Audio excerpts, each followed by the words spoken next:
When you open up a can, you may not notice the lining inside, but believe it or not, that lining may contain a synthetic estrogen. That's right, a sex hormone, and it's in almost every single can we consume. As part of a Fox 5 investigation, we decided to have some of the cans of food you eat every day tested, and wait until you see the results. This could be your table any day of the week. A delicious plate of pasta, topped with tomato sauce, some hearty soup, a tuna fish sandwich, a side of green peas. Food that millions of Americans consume daily. But wait until you see what could be inside your food. This is a chemical that the people who put it into plastic were insane. His name is Dr. Fred Vom Saal. He's a professor of biology at the University of Missouri. You may not know his name, but you probably know his work.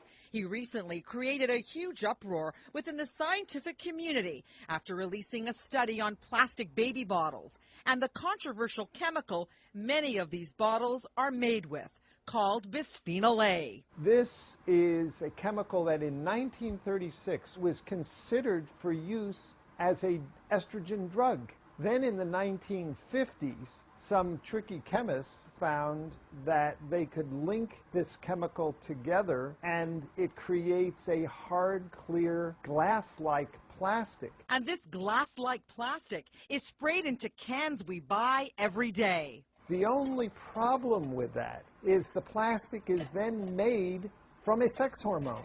And it's virtually in every can of food we consume. And according to Dr. Vom Saal, Bisphenol A is a big problem because he says it leaches into the foods we eat. And when you heat this plastic or put tomato sauce in it, the acid degrades the plastic, and then the food that's in there is full of this sex hormone. Dr. Vom Saal says they have tested Bisphenol A in animals, and the results are disturbing. We started testing it at levels tens of thousands of times below what anybody had ever tested before, and found that it profoundly damaged the male reproductive system. Now we know it causes brain damage, and it causes breast cancer and prostate cancer. So we decided to do our own tests of common foods we eat every day. We went to different grocery stores and purchased tomato sauces, soups, peas, tuna fish, as well as plastic containers and food wraps.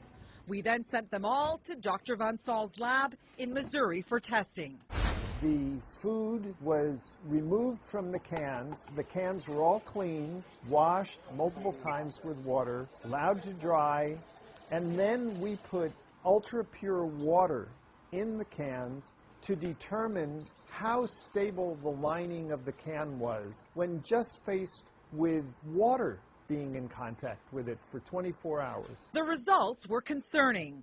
Every single product here put out an amount of Bisphenol A that would be in the danger zone. The highest levels measured in micrograms were found in cans of Hunt's tomato sauce, followed by Red Pack, Del Monte peas, the Starkist tuna, and the Rubbermaid plastic container. This is a chemical that can alter the way your cells function at below a trillionth of a gram.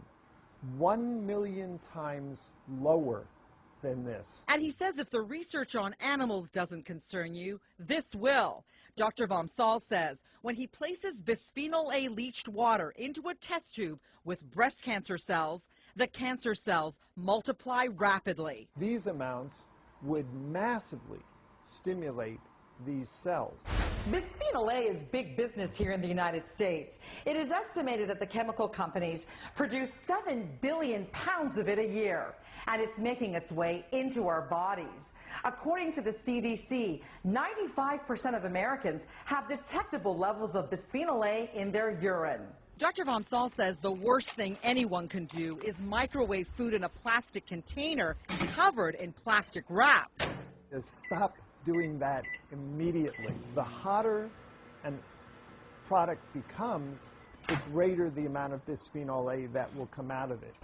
We need to have a balanced presentations about chemicals in the environment. Sharon Canese is vice president of the American Chemistry Council, a trade organization that represents the chemical companies. She says bisphenol A is safe to use. Bisphenol A has been very heavily studied, and it's been studied by many of the regulatory agencies around the world, and consistently they have stated that for the current uses, that bisphenol A is safe. The FDA tells us it is actively reviewing the safety of bisphenol A, and in a statement adds, considering all the evidence, including the very low dietary exposure to BPA, and the fact that bisphenol A has not demonstrated adverse effects when consumed by animals in amounts far higher than humans would consume, FDA sees no reason at this time to ban or otherwise restrict the uses now authorized. It has never been banned by any country around the world, and we're confident in its use. Dr. Vom Saal says the FDA and other federal agencies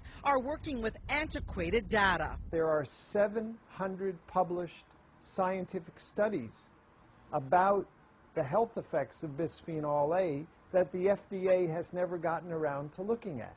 We contacted the parent companies for the products we tested, and in individual statements, the companies reiterated that bisphenol A is used in their products because it has been deemed safe and it is approved by the FDA. I'm Mary Garafello.